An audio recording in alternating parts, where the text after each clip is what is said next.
BNP chairperson ও সাবেক প্রধানমন্ত্রী বেগম খালেদা জিয়ার আশু রোগ মুক্তি কামনায় শরীয়তপুরে দোয়া মাহফিল অনুষ্ঠিত হয়।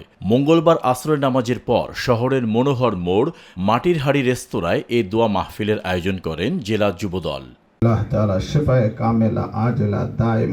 জেলা যুবদলের সাবেক সভাপতি আরিফুজ্জামান মোল্লার সভাপতিত্বে ও জেলা যুবদলের সভাপতি প্রার্থী অ্যাডভোকেট মৃধা নজরুল কবিরের পরিচালনায় দোয়া মাহফিলে উপস্থিত ছিলেন শরীয়তপুর জেলা বিএনপির সহ সভাপতি ও জেলা যুবদলের সাবেক সভাপতি শাহ মোহাম্মদ আব্দুস সালাম, সদর উপজেলা বিএনপির সাধারণ সম্পাদক মাহবুব মোর্শেদ টিপু, জেলা ছাত্রদলের সাবেক যুগ্ম সাধারণ সম্পাদক ইলোরা হাওলাদার, জেলা যুবদল নেতা আজিজুল কাজী। ওনার ব্যাপারে কিছু বলার নাই, ওনাকে বলতে গেলে অনেক কিছুই বলতে হবে।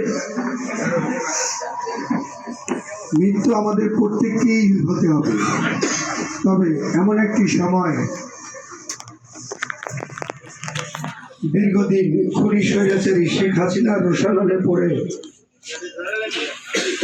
আজকে আমাদের প্রিয় নেত্রী মহান আল্লাহ রাব্বুল আলামিন জানেন ওনার বর্তমান পরিস্থিতি কি। আমরা মহান আল্লাহর কাছে ফরিয়াদ করব, আমরা মহান আল্লাহর কাছে দোয়া করব উনি যেন সুস্থ হয়ে আমাদের মাঝে ফিরে আসে। শরীয়তপুর সদর উপজেলা যুবদলের যুগ্ম সাধারণ সম্পাদক মোহাম্মদ ইসমাইল খান, ফজলুর রহমান, আরাফাত রহমান কোকো স্মৃতি সংসদের সভাপতি অ্যাডভোকেট লোকমান হোসেন ও পৌর যুবদলের সভাপতি কামাল ঢালি সহ যুবদলের বিভিন্ন পর্যায়ের নেতাকর্মীরা দোয়া মাহফিলে উপস্থিত ছিলেন।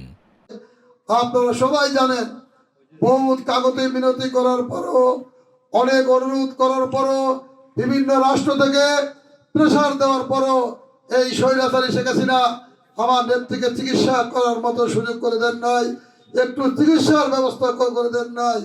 আমার মনে হয় খাদ্যের সাথে পয়জন মিশে আমার নেত্রীর সমস্ত অঙ্গ প্রত্যঙ্গ শেষ করে দিয়েছে। তারা হলে বেগম খালেদা জিয়ার ছবি আপনারা জেলে ঢোকার আগের ছবি দেখবেন, আর পরবর্তীতে বের হওয়ার পরে আমার নেত্রীর সেই চেহারা নাই, সেই রূপ নাই, সেই ভাষা নাই, সেই কথা নাই। বন্ধুরা আমার, আজকে আমার নেত্রী জীবন মৃত্যুর সন্ধিক্ষণে আজকে এবার কেয়ার হাসপাতাল আছে।